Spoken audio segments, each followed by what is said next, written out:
ಇದೊಂದು ಕರ್ನಾಟಕದ ಗಡಿ ಗ್ರಾಮದ ಸರ್ಕಾರಿ ಶಾಲೆ. ಆದರೆ ಇಲ್ಲಿನ ಶಾಲೆಯ ಕೊಠಡಿಗಳು ಮಾತ್ರ ಸಂಪೂರ್ಣ ಬಿರುಕು ಬಿಟ್ಟಿವೆ. ಇಂತಹ ಒಂದು ಶಾಲೆಯಲ್ಲೇ ಮಕ್ಕಳು ಪಾಠ ಕೇಳುವಂತಹ ದುಸ್ಥಿತಿ ಬಂದೊದಗಿರೋದು. ಎಲ್ಲಿರೋದು ಈ ಶಾಲೆ ಅನ್ನೋದರ ಒಂದು ಸ್ಟೋರಿ ಇದೆ, ನೋಡೋಣ. ಬೀಳುವ ಹಂತ ತಲುಪಿರೋ ಸರ್ಕಾರಿ ಶಾಲಾ ಕಟ್ಟಡ. ಶಾಲಾ ಆವರಣದಲ್ಲಿ ಕುಳಿತು ಪಾಠ ಕೇಳುವ ಪರಿಸ್ಥಿತಿ. ಸೂಕ್ತ ಕೊಠಡಿಗಳಿಲ್ಲದೆ ಮಕ್ಕಳು ಶಿಕ್ಷಕರು ಪರದಾಟ. ಶಾಲೆಗೆ ಮಕ್ಕಳನ್ನ ಕಳಿಸೋಕೆ ಪೋಷಕರು ಹಿಂದೇಟು. ಅಪಾಯದ ಪರಿಸ್ಥಿತಿಯಲ್ಲಿರೋ ಕನ್ನಡ ಸರ್ಕಾರಿ ಶಾಲೆ. ಬಿರುಕು ಬಿಟ್ಟಿರುವ ಕೊಠಡಿಗಳು, ನೆಲಕ್ಕೆ ಉದರಿ ಬಿದ್ದ ಮೇಲ್ಛಾವಣಿ. ಕೊಠಡಿಗಳು ಇಲ್ಲದಕ್ಕೆ ಶಾಲಾ ಆವರಣದಲ್ಲಿಯೇ ಕುಳಿತು ಪಾಠ ಕೇಳ್ತಿರುವ ವಿದ್ಯಾರ್ಥಿಗಳು. ಈ ದೃಶ್ಯಗಳು ಕಂಡುಬಂದಿದ್ದು ಬಳ್ಳಾರಿ ತಾಲೂಕಿನ ಎಸ್ಕೆ ವೀರಾಪುರ ಗ್ರಾಮದ ಸರ್ಕಾರಿ ಕನ್ನಡ ಶಾಲೆಯಲ್ಲಿ. ಹೌದು, ಈ ಶಾಲೆಯಲ್ಲಿ 1ರಿಂದ 10ನೇ ತರಗತಿಯವರೆಗೆ ಮಕ್ಕಳಿಗೆ ಪಾಠ ನಡೆಯುತ್ತೆ. ಈ ಶಾಲೆಯಲ್ಲಿ 317 ವಿದ್ಯಾರ್ಥಿಗಳು ವಿದ್ಯಾಭ್ಯಾಸ ಮಾಡ್ತಾರೆ. ಆದರೆ ಮಕ್ಕಳಿಗೆ ಸರಿಯಾದ ಶಾಲಾ ಕೊಠಡಿಗಳಿಲ್ಲ.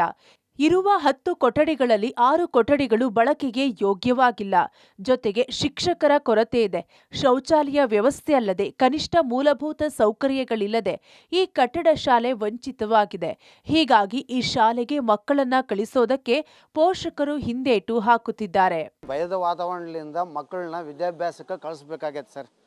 ಇವಾಗ ಮನೆಗೆ ಇದ್ದುಬಿಟ್ರೆ ಮತ್ತೆ ವಿದ್ಯೆ ಬರೋದಿಲ್ಲ. ಇಲ್ಲಿ ಕಳಿಸಿದ್ರೆ ಪ್ರಾಣದ ಒಂದು ಭಯ ಐತೆ ಸರ್. ಸಿಕ್ಕಾಪಟ್ಟೆ ಸೋರ್ತಾವೆ ಸರ್. ಮಳೆ ಬಂದಾಗ ಕುಂತ್ಕೊಂಬಕ್ಕ ಆಗೋದಿಲ್ಲ ಸರ್. ಇದು ಎಲ್ಲ ಸ್ವಲ್ಪ ಸರ್ಕಾರ ಇದ್ರ ಬಗ್ಗೆ ಗಮನ ಹರಿಸ್ಬೇಕು. ಭಯದಿಂದ ಬರೋ ಪರಿಸ್ಥಿತಿ ಆಗಿದೆ ಸರ್. ಬಿಲ್ಡಿಂಗ್ಗಳೆಲ್ಲ ಸೋರ್ಕೊಂತಿದ್ದು ಅಕ್ಕಳಕ್ಕಳು ಬಿಚ್ಚೋತಾ ಇದ್ದಾವೆ. ಆದಷ್ಟು ಬೇಗ ಸರ್ಕಾರ ಗಮನ ಹರಿಸಿ ಸರ್ಕಾರ ಖಾಸಗಿ ಶಾಲೆಗಳಿಗೆ ಸೆಡ್ಡು ಹೊಡೆಯುವ ರೀತಿ ಸರ್ಕಾರಿ ಶಾಲೆಗಳನ್ನ ಬಲಪಡಿಸ್ತೇವೆ ಅಂತ ಬಡಾಯಿ ಕೊಚ್ಚಿಕೊಳ್ಳುತ್ತೆ. ಆದರೆ ಸರ್ಕಾರಿ ಶಾಲೆಗಳ ವಾಸ್ತವ ಸ್ಥಿತಿ ಬೇರೆಯೇ ಇದೆ ಅನ್ನೋದನ್ನ ಈ ಶಾಲೆಯ ಸ್ಥಿತಿ ಎತ್ತಿ ತೋರಿಸುತ್ತೆ. ಮಳೆ ಬಂದ್ರೆ ಸಾಕು, ಈ ಶಾಲಾ ಕೊಠಡಿಗಳು ಸೋರುತ್ತವೆ. ಕೊಠಡಿಯ ಮೇಲೆ ಹಾಕಿರುವ ತಗಡು ಒಡೆದಿದ್ದು ಅಂತಹ ಕೊಠಡಿಗಳಲ್ಲಿ ಮಕ್ಕಳಿಗೆ ಪಾಠ ಮಾಡಲಾಗುತ್ತಿದೆ.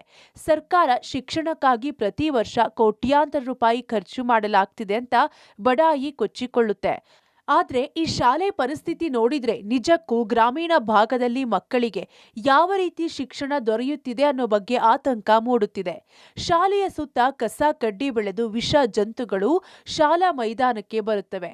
ಕೂಡಲೇ ಸಂಬಂಧಿಸಿದವರು ಗಮನಿಸಿ ಶಾಲೆಗೆ ಸೂಕ್ತ ವ್ಯವಸ್ಥೆ ಕಲ್ಪಿಸಬೇಕು ಅನ್ನೋದು ವಿದ್ಯಾರ್ಥಿ ಮತ್ತು ಪೋಷಕರ ಒತ್ತಾಯವಾಗಿದೆ. ನಮ್ಮ ಶಾಲೆಯಲ್ಲಿ ಕಟ್ಟಡ ಸರಿ ಇಲ್ಲ ಸರ್. ಕ್ಲಾಸ್ ಮಾಡಬೇಕು ಅಂದರೆ ಶಿಕ್ಷಕರಿಗೂ ಭಯ ಮತ್ತು ನಮಗೂ ಭಯ, ಪೋಷಕರಿಗೂ ಭಯ ಸರ್. ಎಲ್ಲಿ ಬೀಳ್ತವೆ, ಮಕ್ಳಿಗೆ ಏನು ತೊಂದರೆ ಆಗುತ್ತೆ ಅನ್ನೋ ಭಯ ಸರ್. ಮತ್ತು ನೀರಿನ ವ್ಯವಸ್ಥೆ ಇಲ್ಲ, ಶೌಚಾಲಯ ವ್ಯವಸ್ಥೆ ಇಲ್ಲ, ಕಂಪ್ಯೂಟರ್ ಶಿಕ್ಷಕರಿಲ್ಲ ಸರ್. ದೈಹಿಕ ಶಿಕ್ಷಣ ಬುಕ್ಸ್ ಇದ್ದಾವೆ, ಆದರೆ ಕಲಿಸೋ ಶಿಕ್ಷಕರು ಇಲ್ಲ ಸರ್. ನಮಗೆ ಆಡಬೇಕು ಅಂತ ತುಂಬ ಆಸೆ ಇದ್ರೂ ಹಿಂದುಳಿದು ಸ್ಪೋರ್ಟ್ಸಿಗೂ ಪಾರ್ಟಿಸಿಪೇಟ್ ಮಾಡಿಲ್ಲ. ಮತ್ತು ಏನಾದರೂ ಆಡಬೇಕು ಅಂದ್ರೂ ತುಂಬ ಕಷ್ಟ ಆಗುತ್ತೆ ಸರ್. ನಮ್ಮ ಕರ್ನಾಟಕ ಬಳ್ಳಾರಿ ಜಿಲ್ಲೆ ಬಳ್ಳಾರಿ ತಾಲೂಕು ಲಾಸ್ಟ್ ಗಡಿ ಭಾಗ ಕೆ ವೀರಪ್ರಸಾದ್ ನಮ್ಮ ಯಾರು ರೆಸ್ಪಾನ್ಸ್ ಮಾಡೋರಿಲ್ಲ ಸರ್. ನಮ್ಮನ್ನು ಕಟ್ಟಡಗಳು ಎಲ್ಲ ಸೋರುತ್ತಿದ್ದಾವೆ ಸರ್. ನಮಗೆಲ್ಲ ಪ್ರಾಬ್ಲಮ್ ಆಗ್ತಿದೆ ಸರ್. 2 ವರ್ಷ ಹೊರಗಿದ್ದು ನಾವು ಪಾಠ ಕೇಳಿ ಬಂದಿದ್ದೀವಿ ಸರ್. SLCಗೆ ಒಂದು ರೂಮ್ ಇದೆ ಸರ್. ಎಲ್ಲ ಮಕ್ಕಳಿಗೆ ರೂಮ್ ಇಲ್ಲ ಸರ್. ಮನೆ ಕಳ್ಸೋದಿಲ್ಲ ಸರ್.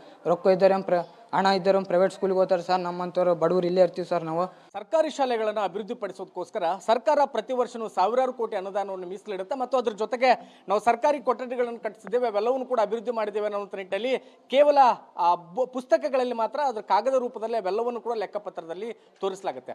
ಆದರೆ ವಾಸ್ತವದಲ್ಲಿ ಗ್ರಾಮೀಣ ಭಾಗದಲ್ಲಿರ್ತಕ್ಕಂಥ ಸರ್ಕಾರಿ ಶಾಲೆಗಳ ಸ್ಥಿತಿಗಳನ್ನು ಶಿಕ್ಷಣ ಸಚಿವರು ಒಮ್ಮೆ ಕಣ್ತೆರೆದು ನೋಡಬೇಕು. ಪ್ರತಿ ವರ್ಷವೂ ಕೂಡ ಖರ್ಚಾಗ್ತಕ್ಕಂಥ ಸಾವಿರಾರು ಕೋಟಿ ಅನುದಾನ ಎಲ್ಲಿ ಖರ್ಚಾಗುತ್ತೆ, ಅದು ಹೆಂಗೆ ಪೋಲಾಗುತ್ತೆ ಅನ್ನುವಂಥದ್ದನ್ನು ನಾನೀಗ ಬಳ್ಳಾರಿ ಜಿಲ್ಲೆಯ ಬಳ್ಳಾರಿ ತಾಲೂಕಿನ ಕೆ ವೀರಾಪುರ ಗ್ರಾಮದ ಸರ್ಕಾರಿ ಹಿರಿಯ ಪ್ರಾಥಮಿಕ ಪ್ರೌಢಶಾಲೆಯಲ್ಲಿ ಇರುವಂಥದ್ದು.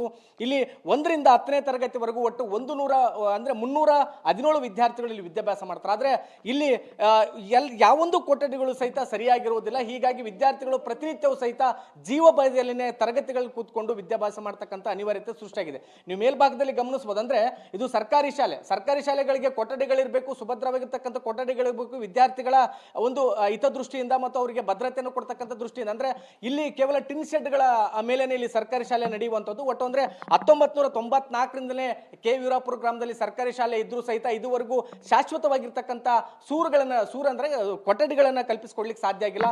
ಇಂತಹದ್ದೇ ಕೊಠಡಿಗಳಲ್ಲಿ ವಿದ್ಯಾರ್ಥಿಗಳು ಇದೀಗ ಜೀವವನ್ನ ಅಂಗೈಲಿ ಹಿಡಿದುಕೊಂಡು ಪಾಠ ಕೇಳಬೇಕಾದಂತ ಅನಿವಾರ್ಯತೆ ಸೃಷ್ಟಿಯಾಗಿದೆ. ಒಟ್ಟಲ್ಲಿ ಗಡಿ ಗ್ರಾಮದ ಮಕ್ಕಳಿಗೆ ಸೂಕ್ತ ಶಿಕ್ಷಣ ದೊರೆಯಬೇಕಾದ್ರೆ ಸರ್ಕಾರ ಕೂಡಲೇ ಎಚ್ಚೆತ್ತುಕೊಂಡು ಕೊಠಡಿಗಳ ವ್ಯವಸ್ಥೆ ಮಾಡಿಕೊಡಬೇಕು. ಇಲ್ಲವಾದ್ರೆ ಮುಂದಿನ ದಿನಮಾನಗಳಲ್ಲಿ ಕನ್ನಡ ಶಾಲೆಗಳು ಉಳಿಯುವುದೇ ಕಷ್ಟವಾಗಲಿದೆ. Amaresh L K Homminal, public TV, Ballari.